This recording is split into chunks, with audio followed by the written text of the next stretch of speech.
Une des choses qui est probablement la plus importante pour Colette, c'est de traiter d'un mot anglais, c'était le self-assertiveness, c'est-à-dire la confiance en soi et sa pensée personnelle. Et peut-être témoin, effectivement, nous l'avons tous été, que Colette était une intelligence particulièrement remarquable, toujours en mouvement, toujours prête à de nouveaux challenges. Elle est allée effectivement aux États-Unis parce qu'elle trouvait que c'était insupportable de ne pas comprendre directement l'anglais et de devoir passer par des interprètes. Donc elle est allée aux États-Unis comme professeure associée. Elle a appris l'allemand pour pouvoir lire Freud dans le texte parce qu'elle supportait relativement mal les traductions approximatives. Et elle en avait des œuvres complètes à plusieurs endroits où elle pouvait lire des livres, de manière à éviter d'avoir à transporter les 3,50 m linéaires de livres à chaque fois. Mais elle tenait absolument à avoir le texte original et en avoir la compréhension personnelle. Nous allons aborder, il y a quelque chose, I want to say that she already had the best ice cream actually in Paris, maybe in the world. I wanted to say to the previous speaker. And there is a funny story about, because she did cooking as she was doing science and she was doing psychiatry. And she had a textbook of cooking, and she read all the book to have the best recipes. And with the vanilla ice cream, which had very special things because all the book said you have to follow the recipe and to follow and to keep the best proportion that we give. But none of the book give the same. So she had to make her way to the best ice cream, and I can witness that she succeeded really in doing that. And I share your opinion about her ice cream. En ce qui concerne les relations qu'elle a pu avoir avec les LGBT, que nous appelons en France LGBT, elle disait une chose, c'est que ce sont des militants. Ce sont des militants et de ce point de vue-là, elles n'avaient pas accès à une... Ils étaient bien évidemment pris par leur propre situation et probablement pas accès à une réflexion complètement indépendante dessus. Le cas dans lequel je pense qu'elle a été énormément mécomprise et peut-être instrumentalisée par des gens qui ne l'avaient pas bien compris parce qu'elle avait une énorme empathie pour ces personnes et c'est grâce à elle que nous allons parler de son activité pendant toute cette dernière partie de son existence. Alors, nous abordons le transsexualisme et vous savez qu'en France, le don de sperme est limité dans ce qu'on appelle les banques de sperme, ça s'appelle le CECO, c'est le Centre d'études de conservation des ovocytes et du sperme. Et si Colette n'était pas intervenue, tous les sécos refusaient obstinément à faire des dons de sperme à des femmes ayant épousé un homme transsexuel. L'opinion était que c'était des gens qui étaient psychotiques et qu'en conséquence de quoi il n'était pas opportun de pouvoir leur apporter une aide pour l'assistance médicale à la procréation. Effectivement, l'assistance médicale à la procréation comprend une chose supplémentaire que nous retrouvons d'ailleurs dans le don de sperme chez les hommes infertiles, etc., c'est qu'il va y avoir un enfant. Il va y avoir un enfant, et comme le disait le professeur David, qui était mon prédécesseur de prédécesseur dans la chefferie de service à Cochin, le médecin que nous sommes dans les centres d'AMP sommes les seuls à pouvoir et qui devons parler au nom de l'enfant qui va venir. Et donc, on n'est pas dans la situation de répondre de manière mécanique à une demande qui est faite par un couple ou une personne, mais nous devons penser à ce qui va advenir de la naissance qui quotidien et de l'enfant qui va grandir par la suite. Et nous devons être son témoin et plaider pour lui. C'est probablement là la raison de l'opposition des LGBT, mais nous avons été instruits par le 40 ans maintenant de don de sperme en France, où les solutions qui paraissent les plus simples et les plus évidentes dans l'immédiat, parce qu'elles résolvent tous les problèmes que les gens se posent et qui se soulèvent. Ça résout entre autres l'infertilité, puisqu'on donne un sperme qui n'en a pas. On va inséminer l'épouse en question. Mais on s'est aperçu que 40 ans après, les enfants qui sont nés comme ça sont devenus grands, et qu'il y en a qui ont appris le plus souvent de manière un petit peu brutale le fait que ce n'était pas un spermatozoïde de leur père social qui leur avait donné naissance, et qui se sont mis à revendiquer de connaître le géniteur.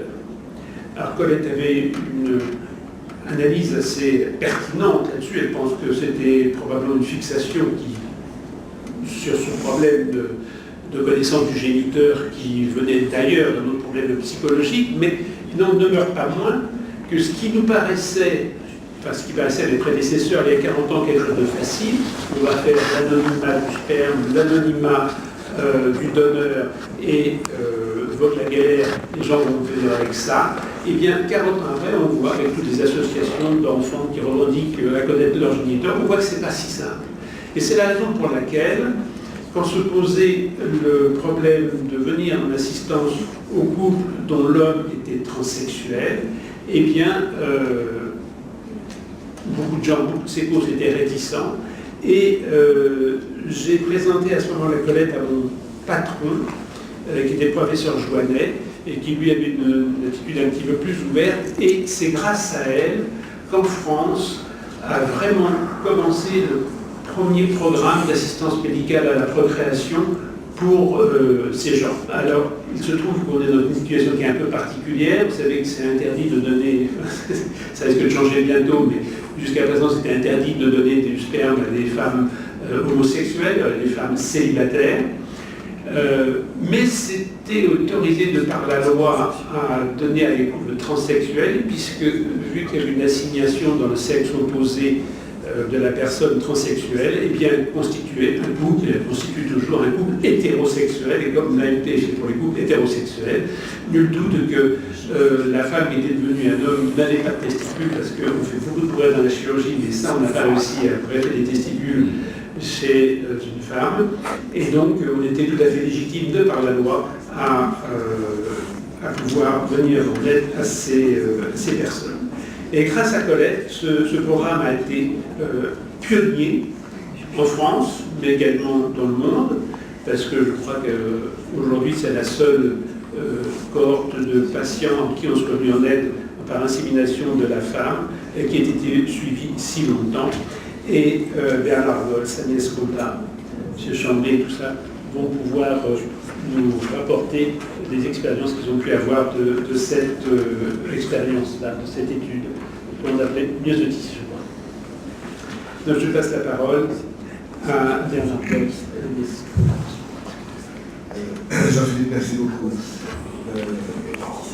C'est très j'imagine que beaucoup de choses ont été dites sur Colette aujourd'hui.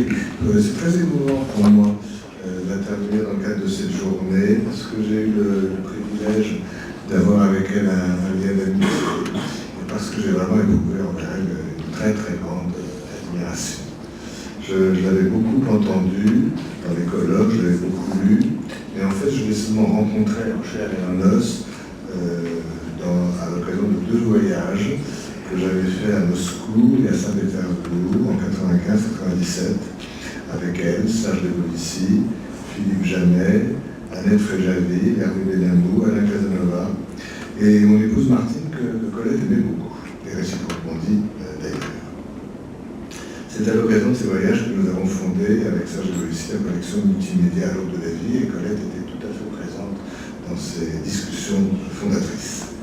Et puis ensuite, Colette est intervenue chaque année dans le diplôme universitaire de psychiatrie infantile que j'anime depuis longtemps à Necker, enfin à Paris Descartes. Et puis donc enfin cette étude sur le suivi d'enfants nés par insémination artificielle par l'honneur, de père transsexuel dont tu as commencé à parler, dont je vais dire un mot, puisque la première partie de cette étude s'est passée à Necker et qu'ensuite elle a été reprise par le service de David Cohen et donc elle a amené ce qu'on a.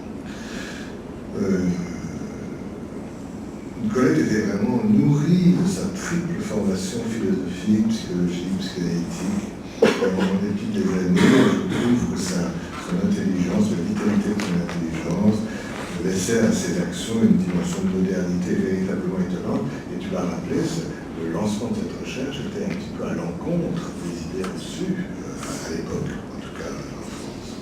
Jamais elle ne se laissait enfermer dans aucun a priori, d'où le titre formidable de cette journée, à se laisser enseigner par les patients. C'est la clinique et la clinique seule qui nous servait un petit peu de mettre à penser. Moi, je lui ai souvent parlé de cette phrase qu'elle aimait bien. C'est un poète suisse, Charles Ferdinand Ramuse, qui a une très belle phrase que Colette aimait beaucoup. On meurt de prétendre à l'idée avant d'aller aux choses. On meurt de prétendre à l'idée avant d'aller aux choses. C'est une belle phrase.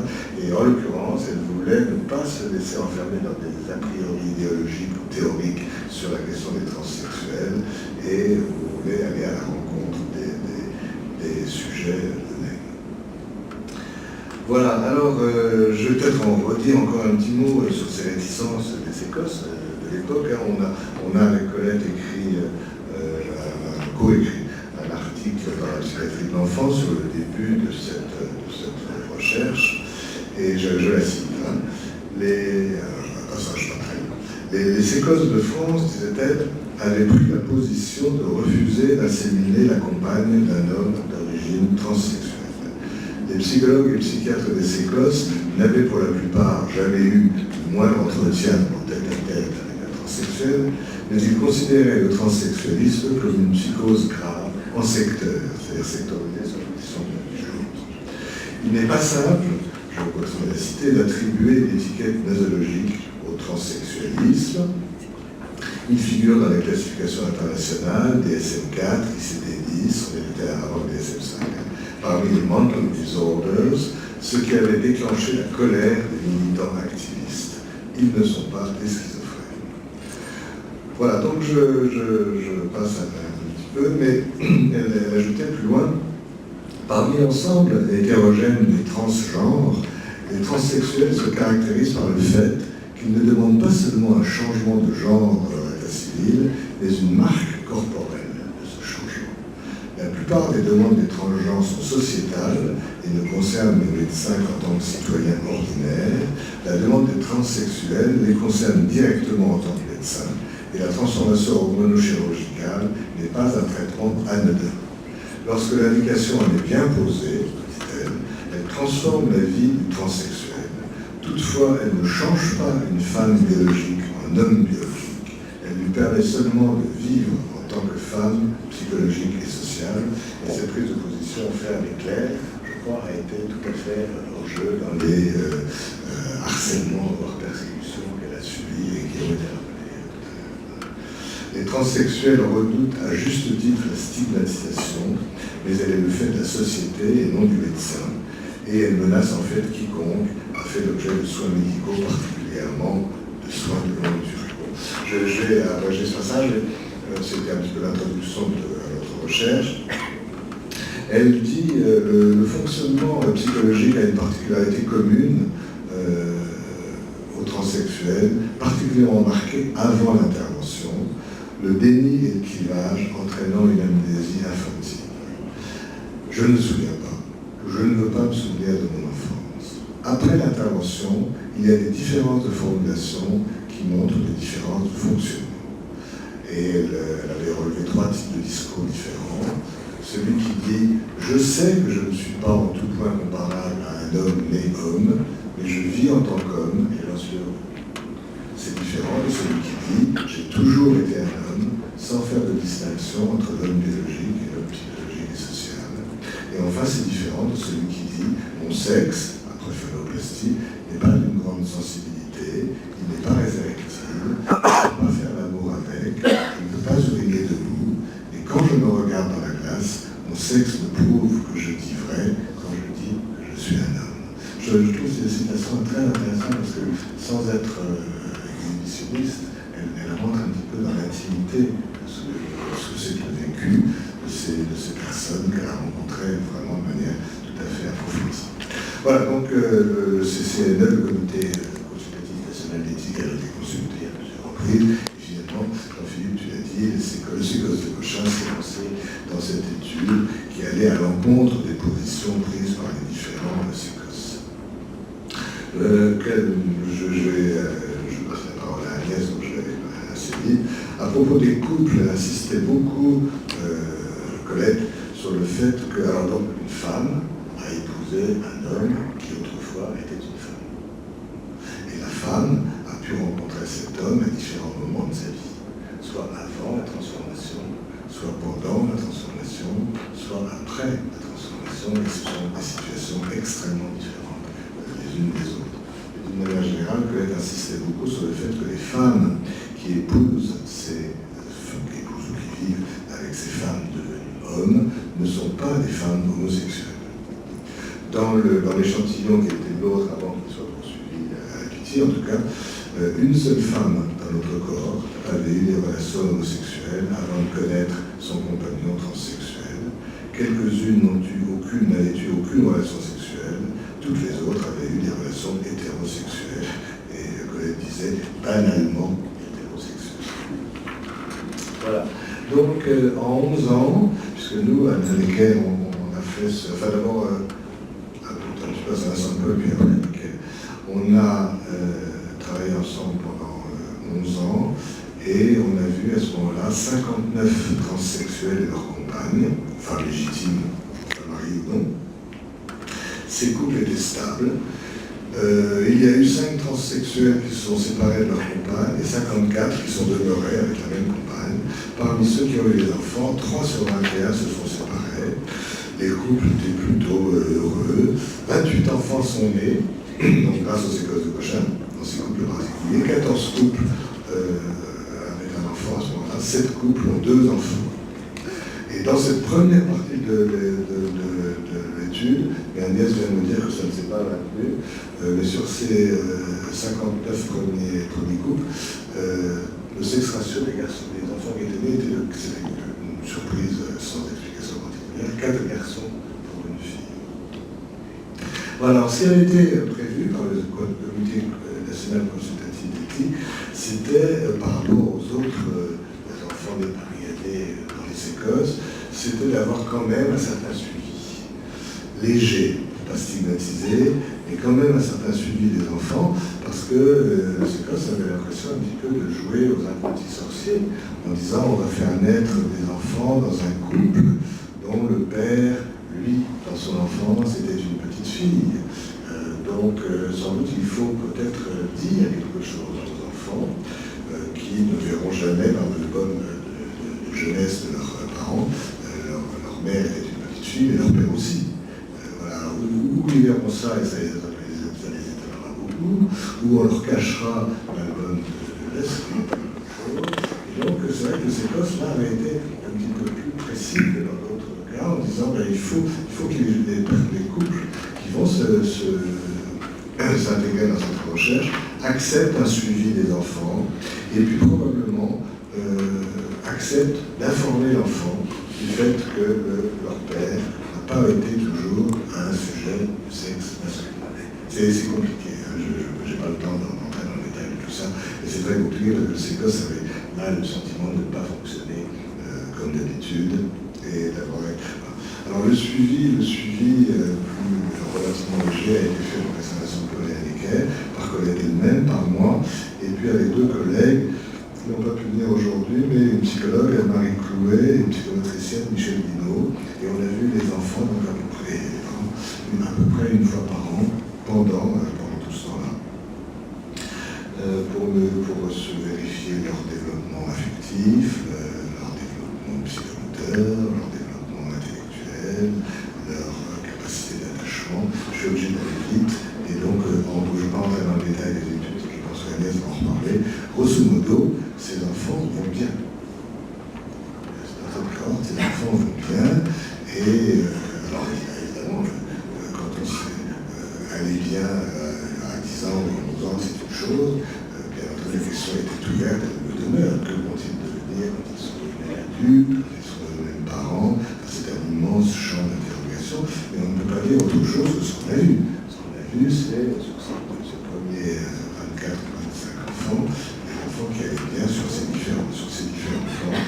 Et les parents avaient fait cette information à peu près sur l'histoire de leur père, avec ce sentiment d'être, c'est une navigation compliquée, parce que les pères transsexuels, vous n'avez aucunement l'intention de dire à leur enfant « j'ai une maladie ». Mais en même temps, ce qui leur est arrivé était suffisamment rare pour que ce qui soit dit à l'enfant, c'est qu'il pouvait sans doute sinon être inquiet ou anxieux lui-même, c'est que ce type d'histoire n'arrive pas à tout le monde. Et que le garçon qu'ils avaient, ou la petite fille qu'ils avaient, n'avait pas forcément à se faire du souci quant à ce qu'il allait devenir lui. Donc comment informer, ça c'était un sujet de travail très intéressant, important, et Colette a été très active. Certains pères, un père a fait un petit bouquin, un petit livret à l'intention des enfants. Comment expliquer à un enfant que son père était une petite fille, que ce qui lui est arrivé n'est pas fréquent, et que ce n'est pas quand même une maladie, et que c'est quelque chose qui lui permet aujourd'hui d'être un père, et à vrai dire, je m'arrête là-dessus, un père, je reprends le mot de Colette, extrêmement banal dans la plupart des cas. Enfin, banal avec tous les mots de la réalité, aussi. Et peut-être. Voilà, Agnès. Bonjour. Donc, je suis Agnès Condat, je suis pédopsychiatre dans le service du professeur Cohen à la Pitié-Salpêtrière. Je travaillais aussi au SECOS dans le service de Jean-Philippe Wolff. Et je suis très émue en fait d'être ici aujourd'hui pour vous parler des suites de l'étude qui a été initiée par Colette. Et je voudrais commencer par lui dire merci. Merci pour tout ce qu'elle m'a transmis et pour tout ce qu'elle a pu porter pour les personnes transgenres en France, en particulier pour les enfants et les adolescents. C'est à elle qu'on doit l'existence aujourd'hui de consultations spécialisées, et aussi pour que les personnes trans puissent devenir parents. Alors, j'ai rencontré Colette en 2012, un petit peu avant la CAPAP, et très vite, elle a eu le souhait que l'étude qui avait été initiée à l'ECAIR puisse se poursuivre avec une évaluation quantitative, parce qu'elle disait oui, ils vont bien ces enfants, mais on me dit c'est parce que vous les aimez bien, c'est parce que comme vous êtes responsable finalement d'avoir permis leur naissance, vous voulez maintenant nous dire que tout va bien, mais après tout ça ne repose que sur vos entretiens, une évaluation cognitive, et c'est pas forcément très convaincant. Donc elle voulait absolument pouvoir faire des évaluations standardisées, avec des échelles, avec des chiffres, pour pouvoir argumenter. Alors, on a donc construit un projet en ce sens, et on a pu bénéficier d'un financement de la Fondation Pfizer qui nous a aidé à mettre en place cette étude, que je remercie aussi. Dans notre étude, il y a 3 groupes, de chacun 30 enfants. Le premier groupe, ce sont 30 enfants conçus naturellement. Le deuxième groupe, ce sont des enfants conçus par IAD conventionnel. Et le troisième groupe, 30 enfants conçus par IAD, donc par insémination avec donneur, dont le père est transgenre. Donc féminin et masculin, ce sont les mêmes qui ont été suivis au début à l'ECAIR par Père Margols et Colette. Et donc on a apparié les 3 groupes par âge, sexe et configuration familiale, c'est-à-dire parents ensemble ou séparés. On a soumis tout ça au comité d'éthique, on a obtenu l'accord. Alors pour le groupe B, c'est-à-dire conçu par IAD conventionnel, nous avons recruté 27 enfants. On n'a pas encore pu avoir les 30. Là sont vraiment les tout premiers résultats que je vous donne. L'étude est encore en cours, c'est pas refermé. ce sont les toutes premières statistiques. Ça n'a pas été publié pour le moment, ni même dit oralement. Donc la recherche est proposée aux familles par le médecin biologiste du SECOS, soit à l'occasion d'une nouvelle demande de don. Ce sont des parents qui ont déjà un enfant né par don et qui voudraient un deuxième enfant. Et à ce moment-là, on leur dit, est-ce que vous seriez d'accord pour participer à une étude? Soit en reprenant contact par téléphone avec des familles qui ont eu recours à un don de sperme dans les 15 dernières années et qui avaient accepté d'être contactées après la naissance de leur enfant. Alors, ce qui nous intéresse ici, bien sûr, c'est notre groupe C, c'est-à-dire les enfants conçus par IAD et qui ont un père trans. Et donc là, nous avons reçu 32 enfants, soit 17 familles, puisqu'il y a des familles qui ont 3 ou même une famille à 4 enfants. Et les enfants, quand on les a vus, étaient âgés de 1 à 13 ans, avec une médiane à 5 ans. Et donc pour chaque enfant, en fonction de son âge, il y a eu bien sûr un entretien familial et un entretien avec les parents seuls, un entretien avec l'enfant seul aussi, donc par moi-même et avec Colette pour, je dirais, 30 des entretiens sur 32, quelque chose comme ça.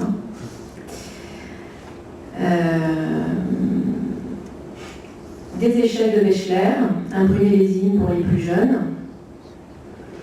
Une recherche de comorbidité et de troubles du comportement avec une échelle qu'on appelle ACEBA, CDCL, et Youth Self-Report, qui est un auto-questionnaire. Donc il y a un questionnaire pour chacun des parents avec 100 items, où toute la psychopathologie imaginable y passe. Et à partir de 11 ans, une échelle aussi pour les enfants. Le Kidscreen 52, qui est une échelle de qualité de vie, qui a été validée à l'échelle européenne et pour laquelle on a des valeurs de référence dans les différents pays d'Europe. La GIAC, qui est l'échelle de genre de Zucker. Et donc là, l'idée, c'était de voir si ces enfants avaient eux-mêmes une problématique au niveau de l'identité sexuelle. Et puis, on avait pensé aussi faire passer l'IBBA pour l'attachement, mais le souci qu'on a eu, c'est que c'est une échelle qui n'est valable que pour les grands, et que comme notre échantillon est surtout petit, finalement, sur les 32 enfants, on a dû pouvoir faire passer 3 ou 4 IBBA, et donc on n'aura pas de statistiques. Ça sera pour la suite quand ils seront adolescents. De même pour le Parental Bonding Instrument, qui est une échelle qui étudie la dynamique familiale du côté des enfants, et pour l'échelle de copines, on n'a pas pu non plus faire passer suffisamment d'enfants. Et puis on a proposé aussi un 5-minute speech sample, qui est en fait un enregistrement des parents, cette fois-ci, où on demande chacun à leur tour et chacun séparément, de dire tout ce qui leur vient à l'esprit au sujet de leur enfant et des relations qu'ils ont avec lui. Et donc c'est un test qui évalue la dynamique familiale, et qui, bien sûr, comme il repose sur l'entretien, sur l'enregistrement des parents, permet d'avoir cette idée pour tous les enfants, quel que soit leur âge. Et puis le dessin de la famille, on a demandé aux enfants de dessiner une famille selon la technique du drawing test de Corman. Alors, quels sont nos résultats pour ce groupe? Après, je dirais ce qu'il en est des comparaisons avec les autres groupes. Donc le QIT médian était de 114, c'est-à-dire que la moitié des enfants avec un QI inférieur à 114 et l'autre moitié avec un QI au-dessus, sachant que les QI s'échelonnaient entre 93 et 150, donc aucun enfant n'avait de déficit cognitif. Le CDCL, qui donc détecte les comorbidités, était aussi dans la normale, que ce soit pour les questionnaires parents ou pour les questionnaires remplis par les jeunes de 11 ans, et que ce soit pour les problématiques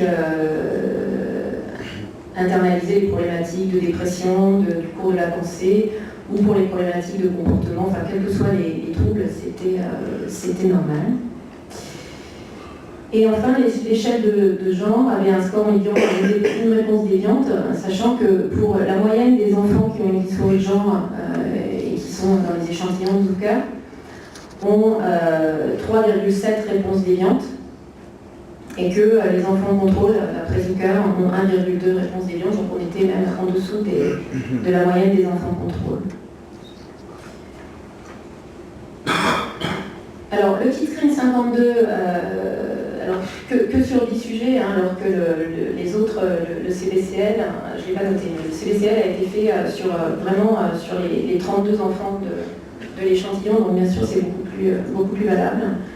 Le Kidscreen, en raison de donc la qualité de vie, en raison de l'âge minimum du questionnaire, on l'a fait passer qu'à 10 enfants. Mais bon, il a montré que ces enfants allaient bien en termes de qualité de vie. Le seul thème qui était un petit peu en dessous, c'était les ressources financières, c'est-à-dire que ces enfants estimaient que leurs parents ne leur donnaient pas suffisamment d'argent de poche. Voilà. C'était un peu une attitude. Et donc je vous ai mis l'IPPA qui montrait aussi un attachement global sécure, mais voilà, on a que 8 sujets qui ont rempli le questionnaire d'attachement. Donc c'est pas beaucoup, mais bon, les profils montraient néanmoins un attachement global sécure, avec un haut degré de confiance mutuelle, une haute qualité de communication et un faible sentiment d'abandon. Et puis alors les comparaisons statistiques. Alors je n'ai pas les boîtes à moustaches pour tout, donc je ne peux pas les démontrer parce que c'est vraiment en cours, mais en tout cas on n'a trouvé aucune différence significative entre les trois groupes, sur aucune des échelles utilisées. Et de la même façon, parce qu'il y a peu d'études aussi, Jean-Philippe, sur ce sujet, ça a permis de montrer aussi qu'il n'y avait pas de différence significative entre des enfants nés par IAD conventionnel et des enfants nés par conception naturelle, ce qui est aussi assez peu étudié. Voilà, pour vous montrer un exemple de ce qu'on a pu trouver, par exemple, sur le score total au CBCL. Donc vous voyez entre les scores du groupe A, conception naturelle, B et C, donc le CBCL pour la recherche de comorbidité, on voit même que c'est plus bas finalement pour notre groupe d'enfants de père trans que pour notre cohorte contrôle par conception naturelle qui est groupe A. Et toutes les échelles, je ne fais pas tout passer, mais elles ressemblent toutes à ça. Tous les scores qu'on a pu trouver, bien sûr, ça fera l'objet d'une publication quand on aura terminé. Le dessin de la famille, enfin, c'est donc selon le Common Family Drawing Test, entre les groupes A et C seulement, c'est-à-dire que l'analyse, en tout cas, on a décidé de commencer par la faire entre le groupe d'enfants conçus naturellement et le groupe d'enfants de père trans. Donc en fait, les dessins vont être évalués par 4 groupes de cotateurs. Donc il y a un groupe de pédopsychiatres, plutôt psychanalystes ou thérapeutes familiaux, qui sont spécialisés dans les enfants, un groupe spécialisé dans le dessin de la famille, un groupe de psychiatres d'adultes qui ne connaissent pas la population transgenre, un groupe de spécialistes du genre, on va te solliciter Jean-Philippe, mais non psychiatres, enfin bref, 4 groupes de cotateurs à qui on va demander de répartir chacun les dessins en 2 paquets, selon qu'ils pensent d'après le dessin que le papa est un papa trans ou que c'est un enfant conçu par conception naturelle. Avec une cotation selon une échelle probabiliste, c'est-à-dire qu'on va leur demander de répondre oui avec certitude, oui peut-être, non avec certitude ou non peut-être. Et on va analyser les résultats par test de permutation statistique pour voir s'ils ont trouvé, si d'après le dessin, ça leur a permis de déterminer quel était le groupe, avec bien sûr une interview qualitative quand des différences sont trouvées, c'est-à-dire qu'on va leur demander sur quels critères ils ont différencié. Voilà, bien sûr, les dessins vont être aussi analysés sur une grille classique d'analyse de dessin de la famille. Donc ça, c'est aussi en cours, voilà, pour vous dire où on en est de notre étude.